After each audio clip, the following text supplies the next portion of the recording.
पुन्हा एकदा मतदानाच्या दिवशी घोळ सुरू झालेला पाहायला मिळतोय।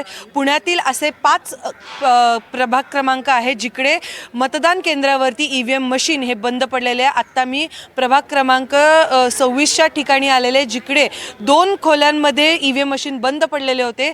इकडे या खोलीमधले जे ईव्हीएम मशीन आहेत ते सुरू झालेले आहेत, मात्र जी दुसरी खोली आहे तिकडे ईव्हीएम मशीन अद्यापही सुरू झालेले नाहीत।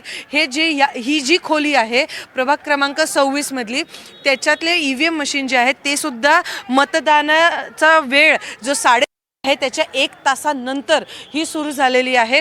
असे पुण्यातील जवळपास 5 प्रभाग क्रमांक जे आहेत तिकडे हे ईव्हीएम मशीन अद्यापही बंद पडले आहेत, परंतु काही ठिकाणी सुरू देखील झालेले आहेत। त्यामुळे नागरिक जे वेळेवर मतदानासाठी आलेले होते ते आता खोळंबलेले पाहायला मिळत आहेत। प्रभाग क्रमांक 26 मधले हे जे दुसरी खोली आहे किंवा दुसरं जे बूथ आहे तिथे देखील आता मतदान अद्यापही सुरू झालेलं आहे। या मावशींकडनं जाणून घ्या, काय म्हणलं मावशी? चालू नाही, सुरुवातीपासून दर वेळेस असंच असतं या मशनीचं काय हाय काय नाही बघावं नाही। आम्ही मशनीचाच गोळ घालतोय सारखा, तर करावं ना ते मशनीचं आमचं।